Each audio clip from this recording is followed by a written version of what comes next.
welcome back to imaginatevisions.com. This is Gaming Central. Justin here.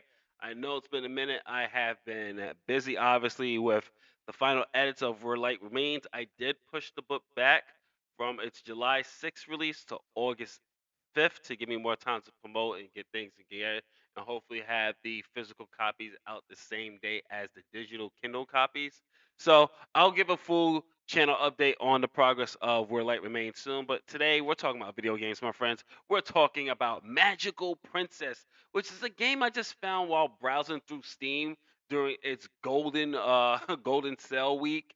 And I was looking obviously for JRPGs and other games to buy, and I just came across this. And the cover, the gameplay, the live 2D effects, the visual novel aesthetics, I was just drawn to it. So I'm going to give you a brief synopsis before I talk about the story, gameplay, graphics, sound, and replay value, and of course my final grade. So VI our power bar meter. So let's get started here. Here is the brief synopsis. Raise your daughter while she attends a magical academy. Choose which classes she attends, jobs she does, training she undergoes, and more in a character raising sim packed full of story and over 50 endings to reach. How she grows up to be the world's cutest princess really does depend on you. Now, let's talk about the story here because the story is what really surprised me. Now, the story of this game is really a touching tale of fatherhood, legacy, and growth in this charming kingdom of Pantelia. And you step into the role of a widow priest and a former adventurer who loses his wife.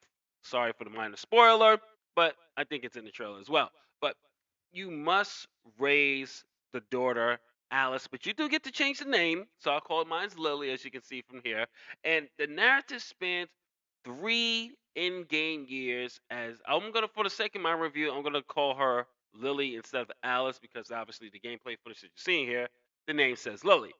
As Lily attends the Royal Magic Academy, and it's blending this whole slice of life anime type of feel when it comes to family moments that has some deeper themes that it tries to tackle, such as loss, morality, responsibility, destiny.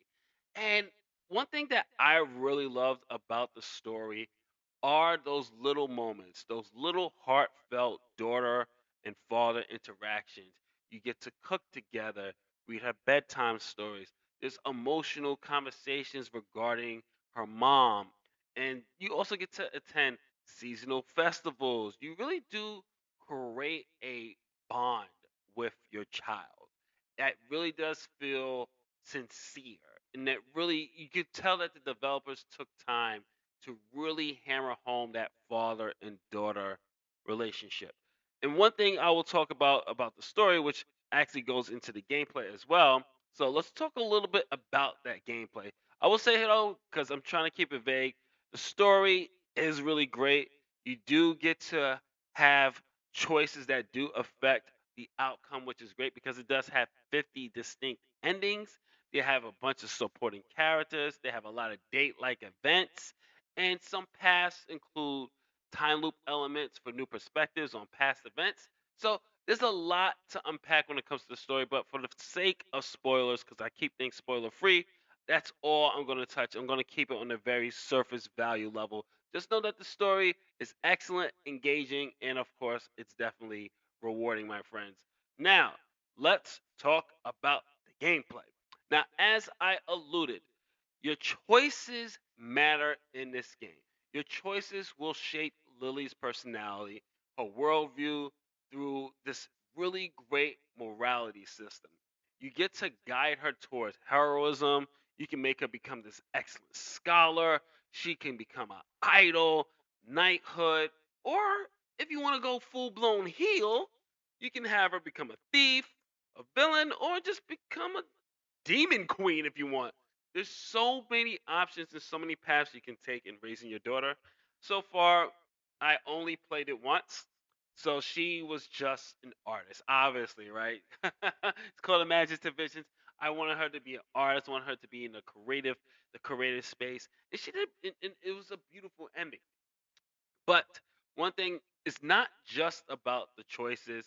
It does play just like a life sim, dating sim, visual novel. So the game has a monthly schedule, stat management, and its refined takes on the classic Princess Maker formula. Each month, you're assigned your daughter time across categories, academy classes.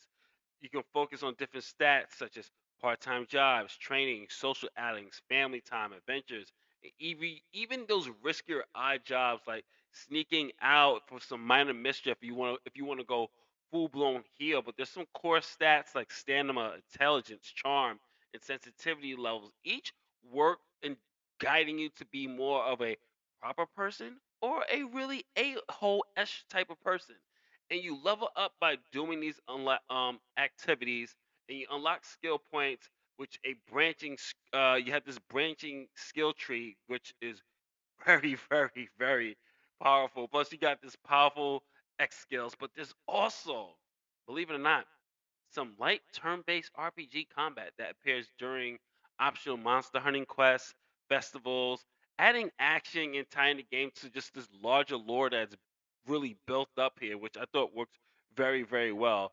You have festival tests that accumulate stats in fun and competitive ways. And of course, the morality choices really do help influence the events, character reactions, and just available paths. There's some really good runs on emphasis on bonds and heroism, while the darker routes open up unique and sometimes chaotic story branches, which I am now just exploring now that I'm doing a full blown heal type of daughter.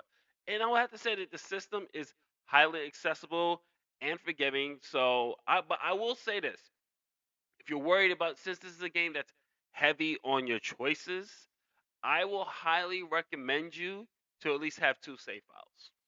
So just in case you want to go back and like, I don't want to make that choice again. Or I made a mistake. Always have a save file. I do that with any type of visual novel or any story-based type of game where decisions do matter. I always make sure I have two save files. But overall, I have to say that it is a strong balance between cozy management and meaningful decision making.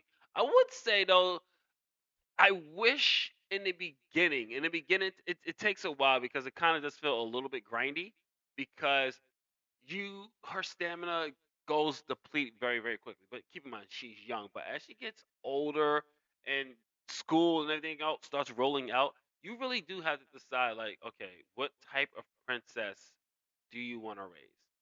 Where is her strong points going to be? Because in reality, we're not all strong in every single area. Do you want her to be really good in the arts? Do you really want her to be a good scholar? Do you want her to be more into the idol, the beauty, and just looking pretty? These are the things you're gonna have to really decide when it comes to this. And as far as the graphics go, it's Magical Princess is a standout. It features this gorgeous anime 2D artwork with just some really great vibrant colors. It has that live 2D animation, which always brings dialogue and interactions to life. Has some great fluid movements, blinking. It has some subtle facial expressions that really do enhance those emotional moments. And it also has some outfits that you can buy and choose and customize as the game progresses based on the purchases that you in-game purchases, not no real money purchases. And I have to say the UI, it's clean, it's modern, it's easy to navigate. So it's really pretty good. I really did enjoy that. As far as the sound goes, mwah, really great. Full blown Japanese voice acting covers the entire cast. Some really good high production quality here. Al's voice actress, I will have to say, definitely is the standout here because she really just conveys that innocence and growth, but she also has that wide range of emotions depending on which path you take her. And you need an actress like that's able to be very versatile with the performances, especially in the game where you having so much paths and so much different personalities that you are going to see. You can hear the different tones when she's more of a thief compared to when she's more of a warrior. So I would have to say thumbs up to the soundtrack as well and the voice performances. Really good. Now, as far as replay value goes, This is the game's most strongest feature for Magical Princess because of that 50 plus endings, that morality driven branching paths, the upgrades, and just seeing what type of daughter you are raising, what type of woman she is going to become based off of your choices. Like I said, it's addicting to see where she is going to head. I will have to say sometimes the grind does get a little bit repetitive when it comes to building her up. You'll find yourself doing the same odd jobs, or you're doing the same um, type of grind to get her stats up, which might turn a couple of people off. That it does feel a little bit repetitive at times, but I will have to say overall, my friends, it is a excellent game. So let us go to our final score, VI Power Up Bar. And as always, you know how we do here at Magic Divisions when it comes to the Power Up Bar.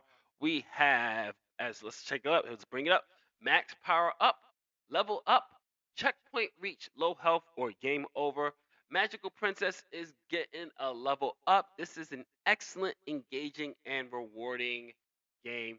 Highly recommend it. Definitely check this one out. This is Justin from ImagineDivisions.com. If you like what we do here, don't forget to like, share, subscribe, hit that notification bell, my friends, and I'll catch you on the next game review pretty soon.